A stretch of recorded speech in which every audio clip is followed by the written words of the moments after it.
Please welcome Ms. Vidisha Chatterjee, Senior Director and Head Corporate Communications India and South Asia at Visa. Round of applause for Ms. Chatterjee, everyone. Thank you so much. Moving on, we have another guest coming up, Mr. Sohil Sarkazi, Head Corporate Communications at Meril. Round of applause as he joins us. Next on the panel, we have Dr. GVNS Narendranath, Head Corporate Communications L&T, Metro Rail, Hyderabad Limited. Round of applause. Ms. Pragati, Chavan, Head Communications, Omnicom Advertising, India. Round of applause for Ms. Pragati. And the session will be moderated by Mr. Shreyas Kulkarni, Associate Editor at afaqs. Round of applause for Mr. Kulkarni. Thank you so much. I request our moderator to please get started with the session. Thank you so much. Am I audible? Yes. Excellent. It's nearly tea time, so it's time for a story, a short one. Once upon a time, a man loved a woman more than God. They spent decades together. Once she passed away, he was drowning in grief, so he decided to commission a monument in her memory. The world was spellbound when they saw it. Once the monument was ready, a press release was shared, a photo shoot was commissioned, a few interviews were scheduled. The world loved reading about it, watching the pictures. They soon moved on. The lover mourned her in peace. History repeated itself. Only this time, before the gates opened to the monument, a few weeks before it opened, the chief architect was sharing behind-the-scene reels on Instagram. A group of creators had got exclusive access and they were discussing about the quality of the marble used. News anchors were discussing the tourism it would develop. And while all this happened, a team was using ChatGPT to understand, analyze which regions were consuming the most news about this monument and were amplifying it. And last, most important, this lover wrote a very emotional note on LinkedIn, a thought leadership post, which inspired many people. And they not only rediscovered love, but also a few marketing lessons here and there. See, in both cases, the story is the same. One love, one heart, one monument. But the way the story traveled from one single narrative, one single line, to multiple stories talking about the same thing, that's what we're going to talk about. I've got 4 practitioners with me, 4 from four different organizations. This one is interesting. Vidisha, I'll start with you. You can take mine. Visa has, I would say, a very stringent global rules on how communication is posted, how it's taken out. But for a country like India, with its deep realities across cities or even suburbs, in today's world, when you have to reach multiple people at the same time, how do you ensure that global playbook isn't quietly ignored or tweaked? That must be a challenge nowadays. Firstly, is it on? Yes. I have to say that I'm the happiest hearing about the story of this monument and how it really went about and the relation that you built. And really thank you for having me. And so, to your question, communication itself, at the heart of it, has storytelling. There is no denying that. Whether it is at the global scale or at the regional level or at the local level, definitely there is storytelling. However, because it's a global organization, and there are certain basic foundational tenets of the narrative that we have. The way that we do it within Visa is extremely interesting because we have a foundational operating model, if you like, a basic framework which has the entire narrative by verticals, by pillars, call it whatever you will. Looking at the reality of the world today, with the clutter, with the noise, with no surety of really reaching your customer and when, because it's all personal viewing on the mobile phone, and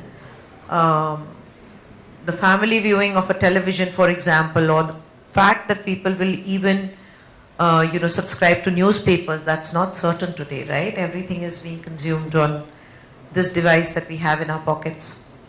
And therefore, as an organization, we thought it extremely prudent to build out an operating foundational narrative framework so that it can be replicated.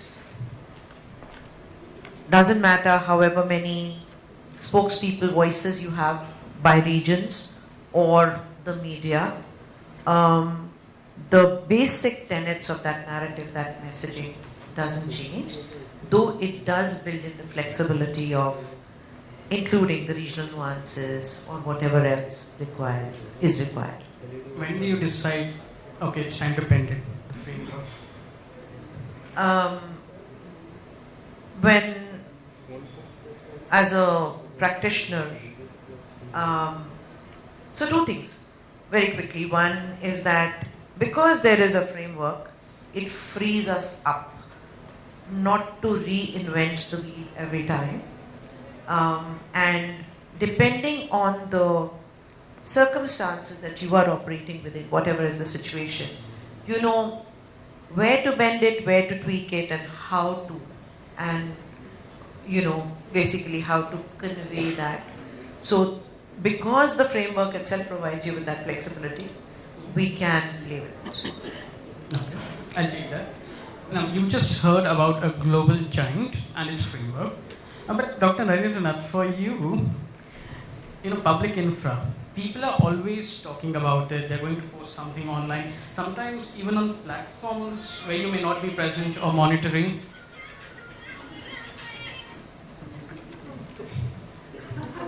So sorry.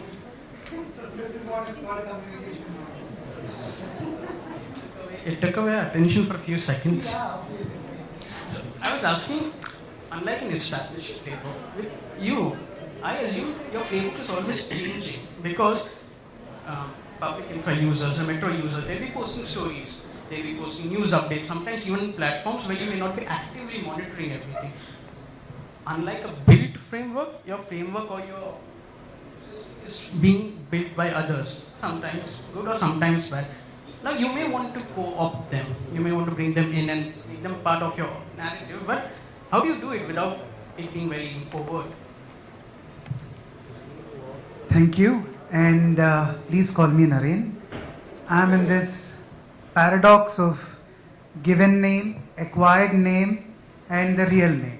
So that's why wherever I go, there's this confusion of how people call me. Even Vidisha, as a matter of fact, she just said, Naren, how do I call you? So I said, please call me Naren.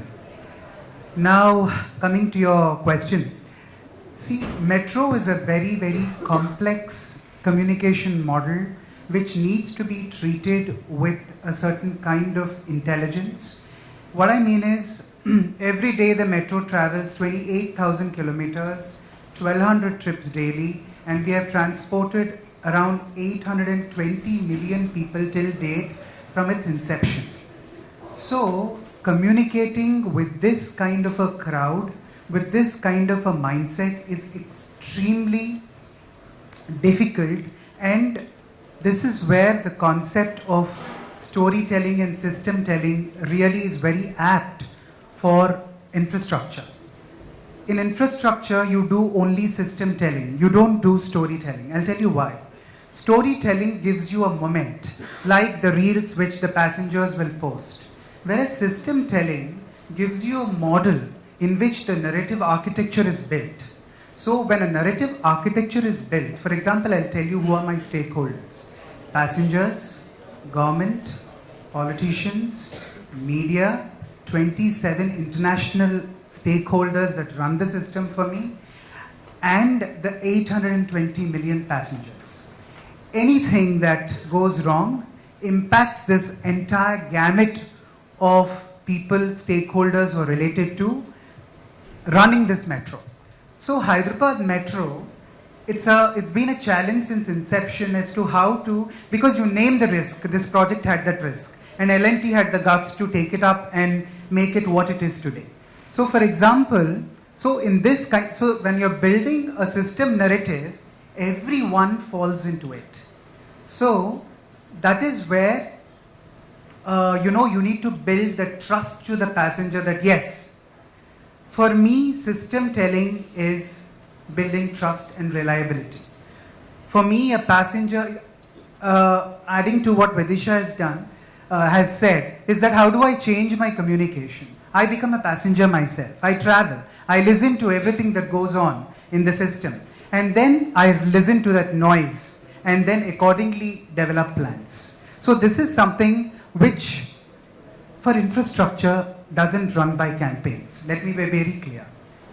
Campaign model doesn't work for infrastructure because every day is a new day. Because metro runs for 18 hours a day and there needs to be something which is different. There's 18 hours that the system is running. So adding to that, making reels that what passengers have done and how we take leverage from that. Recently on Father's Day, there was a video that is made by a passenger who's brought his father who's never experienced metro ever in his life. He has been brought into the system and it came to our notice. So this has been shot with that animal movie song on Father, which became a very big hit. So how we make the narrative from a system to a story is very important. And this has crossed millions of likes and views on social media, what we call, the current jargon of whether it's a success or a failure. So, you mentioned different stakeholders. When crisis hits, and in metros, it does. One stakeholder says, go silent. The other stakeholder demands answers. How do you balance that? Because you're under pressure from everyone. See, there's always something which needs to be said, but it should be said the way it should be said.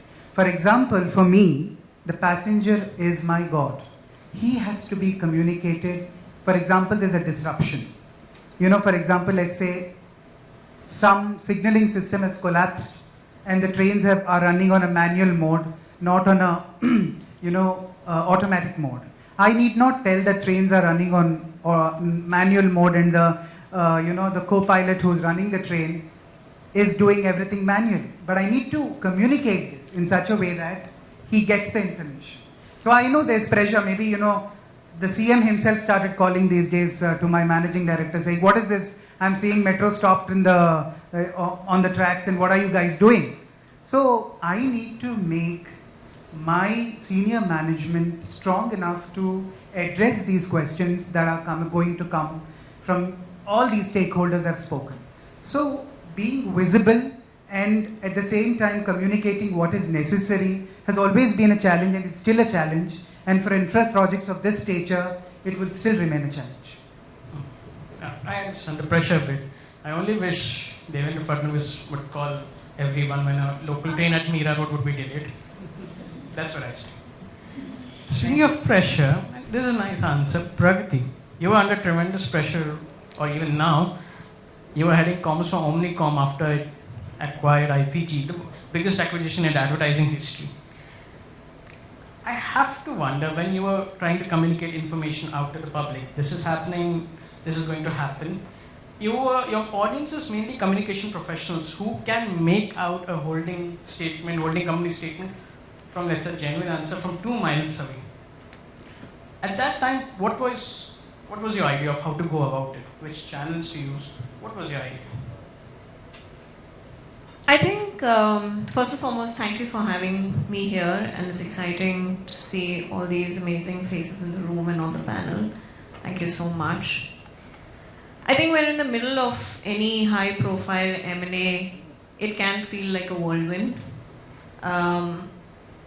But it's important to recognize that it's not just about the splash, but any kind of communication strategy, particularly around AMA, has to be rooted in some very simple, basic, and human principles. I think first is there is a need and a compliance for legal and regulatory frameworks, because these are not just a set of rules. I think these are some really essential guardrails that can set you up for success in terms of planning the communication. And in a context of ANA communication, that can mean several things. It can mean what is really the philosophy of this exercise? How will the teams work together? How will you speak in a unified voice? When will you speak it? So the timing of it matters. And a lot of it also is to do with the source of the information, right? So trusted source is very crucial in this process. And that is across phases. So one is, of course, when an announcement happens, and that is when the world seizes. But there is a great deal of work that happens in the background, pre-announcement, of the announcement, during the process of integration as well. And so it sort of lends itself very easily to something that I penned down called perhaps a thoughtful cascade of communication, a step-by-step rollout plan, as early as your legal and regulatory frameworks allow. But in all of this, I think it's really important to understand that your comm strategy must be people first. And I mean, we use that phrase a fair bit, right? But I think in M&A comms, when we say people first, the context of it is primarily in the prioritization of the communication. And that would mean talking to your employees. That means talking to your key stakeholders like your clients, and being rooted in honesty and transparency, letting them know what you know as of now, and letting them know where you will be when, and perhaps if there are any progress areas. So that way you aren't really reacting to rumors. That way you're able to speak with clarity and confidence on perhaps what the journey ahead is. You put your employees, the company's employees, people first. But you also had a very hungry press looking to break news first against the other. How did your language and the tools change when you dealt with the press as compared to the people? Did you reclaim the narrative or let the systems you had in place take care of it? I want to go back to the principles I just spoke of, Shreyas, because those really is the foundation of any robust M&A comm strategy, right? I mean, when we look at messaging in a complex sort of environment, we have to understand the nuance of the messaging and what is most important to each key stakeholder. So take, for instance, employees. Now, employees essentially, as you can imagine, want to know if the path is stable. They want to know where they fit into this new journey. Clients, for instance, really value deeply continuity. They want to work and continue building with the teams that they trust, who they've worked with for possibly years, decades even, right? The press, for instance, a very key stakeholder for us as well, is probably what's your big picture thinking, what's your strategy, what's your vision. So when you are able to sync it in a manner that is cohesive, that's clear, I think that by itself lends clarity to the situation as things progress. All right. I'll take this. Sohil, you heard all three of them. But I think you have a unique situation because Meril's main customers are doctors, hospitals, and procurement committees who are trained to actively resist communication and marketing. They just won't tolerate it. I know this because my father comes from the pharma business, so he was a medical representative first. So I've seen how doctors sometimes treat them. In such cases, how do you depend on your systems to do the hard lifting, or do you have to actively do it one-on-one, or take it yourself? Sure. So thank you so much, Shreyas. I think I hear all the opinions on how systemic communication has to be. We are in a very unique position, like you mentioned, healthcare. You need to be mindful about your own people, patients, the surgeon community itself, and the caregivers as well. So it is paramount and very important for us that the communication is not campaign driven. It is more important that we drift the communication away from product. While most places it looks, how do we integrate the product in itself? Our way of communicating is more patient-centric, it is more awareness-oriented, and the checklist, the top of the list, does have that, nowhere you cross paths with your product. So that's very, very important. The guidelines also, say this. So what we do and what we've learned over a few years now, being an Indian MNC in this space, medical devices, India does only 25% manufacturing in devices, while we are called as the pharmacy of the world. For devices in the surgery category, this is a total different journey. So you are setting the pace, you are setting the trend, and with a house like Meril, where we are in multiple divisions, so we operate in 16 different divisions, and with over 20 million plus patients in 150 countries. So like what Vidisha mentioned, the global context has to be there, but you need to hold on to your core, your messaging. So we have built that system around this, that we are not going to be campaign driven. Our system and everybody around the system has to propel the story, what the brand stands for. And we are conscious enough around this. We do this. A recent example I can state is we had an opportunity to shoot an ad, Mahendra Singh Dhoni being the brand ambassador. We chose to do a conversation around his life that represents a lot of surgeons, leadership, and a lot of those things.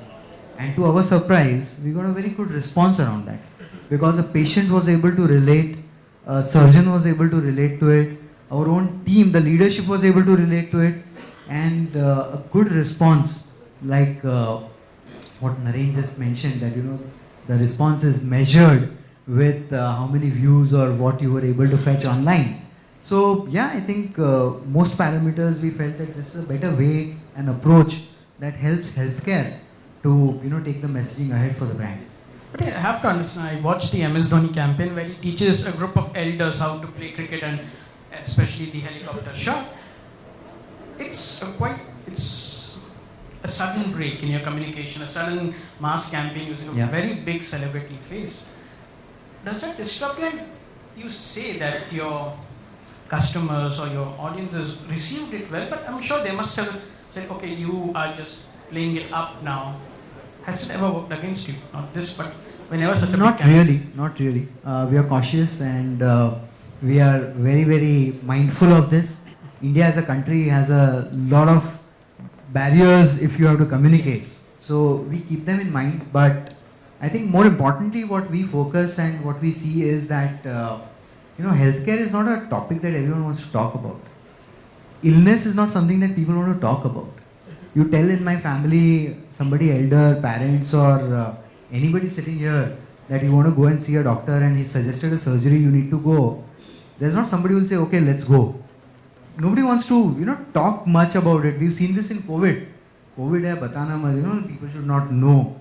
So with this, what we chose to do in our communication is that let's make this a little fun. Let's not make it very serious. In which ways the topic is so serious. Can we bring in that element of fun? And the campaign the ad that you just mentioned about, Dhoni teaching elderly people play cricket against 10-year, 11-year-old kids, and the energy that they bring in, we call it, the tagline being, Bachpana shouldn't retire. So everybody wants to latch on to that. Yeah, you're aging and the child inside you shouldn't die, or you don't let the child die. That energy should prevail. So that's a very nice emotion to, pick, and that's worked well. I think so far we've not seen that backfire. I'm glad you're saying it did backfire. But you mentioned about something about Batana Mat, which is very interesting because all of you, when you, at the end of the year, when you have to pitch the performance of what happened, one of your biggest wins are crises that did not happen. And because it did not happen, nobody speaks about it. You can't just come and say, "Ye nahi hua. I did not let this happen." It's hard to sell, it's invisible. The same could go for, let's say, a journalist story which could go well against you. You spoke to them, you reasoned them, and a neutral, credible news came out. That's a win for you. But how do you sell it to the leadership? And instead of asking for faith, next time you could ask for more budget. Anyway. So yeah, I think I'll take it very interestingly that till the time it does not happen, and I think Madan also mentioned that till the time a promoter's name does not come in or a CEO name does not come in, people don't want to own the PR bit. So the way we look at it is that with the set criteria and with the set objectives of the communication that you take forward as a brand, with that internal leadership or stakeholders, when we present, you always know that when you're going to talk about X, there are going to be a set of people who are not going to like it, or they are going to probably bounce back. And with us, I can tell you, we come up with, let's say, robotics as a technology, and you have almost 80% of the surgeons who are not yet using robotics. So when you advocate robotics, a lot of the non-users who are your customers are going to say, "Oh, technology की बात करते हो, आओ अभी मेरे पास." So that happens, and that balance, when you are able to strike in your communication, in your outreach, it is very visible because nobody is really pointing fingers out, and that assures you that everything is in place. So while there's not a matrix to measure that, at least in our case, nobody pointing it out is what we feel you're doing your job right. Pragati, why don't you go next, and then Vidisha? Sure. I think it's a very interesting question because it's kind of the reality of our work, right? I think one of the things when it comes to visibility of what value communications practitioners put out is also the process of co-creation. The co-creation of with your leadership, the co-creation of the comm strategy with functional heads, with your business heads, right? Because when they feel that they are a part of the process in creating something, automatically at the end of the year, when you sit down and you look at what has really transpired, they actually have skin in the game and they've actually been a part of that process from the very go, vis-a-vis seeing a slide deck with absolutely no context and reacting to it. So it is in a sense a process where you're bringing in different stakeholders involved in different parts of the process of the communication story. If it's an employer branding story, if it is internal communications, if it is social media, whatever have you, right? I think co-creating with your key internal stakeholders is absolutely crucial. Yeah, I can go next. Building on what both Sohil and Pragati said, I think pride is a very important element. It's a very good currency. You know, if you sell your stories internally, and if so the internal stakeholders are extremely important because that's where your budgets and all of that you mentioned are going to come from. So I think if you're able to repeatedly build a sense of pride that furthers the influence of communication. And I agree that co-creation definitely has a lot of merit. The other thing that has merit is when you put spokespeople out, you first do the, sorry if it sounds very fundamental, but you put them in that chair and you really do the trainings, you do the mocks. And the sense of if there isn't a preparedness, if there isn't,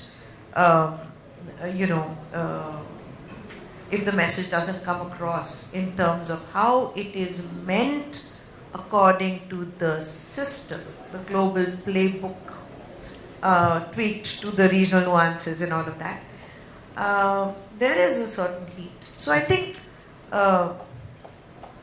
at the heart of everything is that communications needs to be that go-getter, that influential arm that takes everybody along.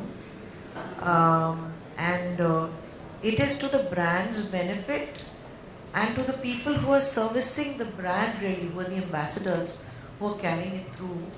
And you really have to make sure that the understanding seeps in. So I'd say that. Okay, I'll take that.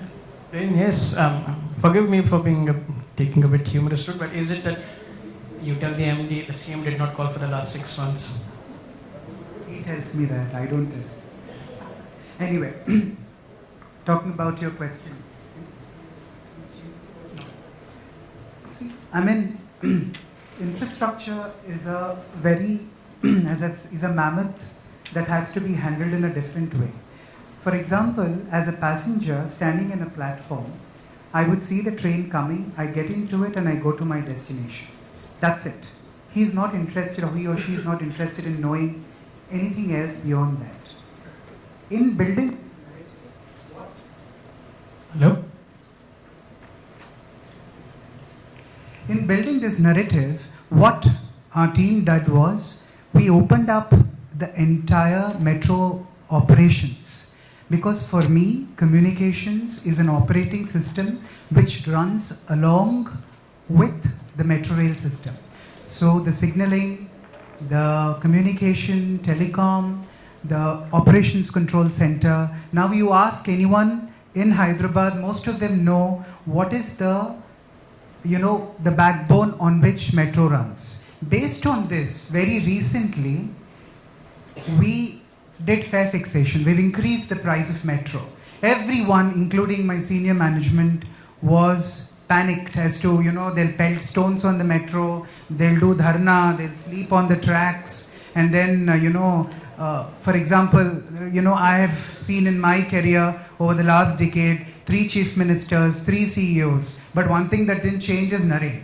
So, everyone was expecting that, there'll be this kind of dharna. But we've started this campaign from so long that it so meticulously happened that the online ORM reports suggested that no, metro needs to increase. It's been 7 years they've increased the price. And we have all these passengers supporting us, and it became a cakewalk for the management, and they took pride in it. And of course, you know why they take pride, because the numbers have just gone up. From 800 crores per annum, it went to 1,000 crores per annum. Who would not be happy? So comms is helping him that way also. So saying that, so the question of crisis is about the narrative you build. So regarding the budgets, this year my budgets were doubled. So because I didn't ask for it, because they saw the need. So this is how this entire game works in infra. It could be anything. It could be a metro, it could be a RTC, or it could be any public transport, or any other major infra that's airports especially, because L&T is into airports also. I can talk about other ICs and business units where there are so many challenges. If Madan was there, I would have told him, because he manages the entire gamut of L&T. And he's been Hyderabad team of Madan's have been a major part of our, Systemtelling to Hyderabad people. So having said that, this is one way of innovatively how we manage crisis with people so that we don't get pelted with stones. Thank you so much. Very interesting answer. And if I can end this on a very selfish note, for me as a journalist, my biggest sell to my boss, and the appraisal season is here, is that none of the comms and PR agencies call me to change the headline. That's my only request. Unfortunately, it's time's up. I'll not be able to take any questions, or Satyajit will not let me do the appraisal properly. Sorry, but you can meet them all outside. Thank you so much. You've been a silent audience and you also clapped and laughed when needed. Thank you so much.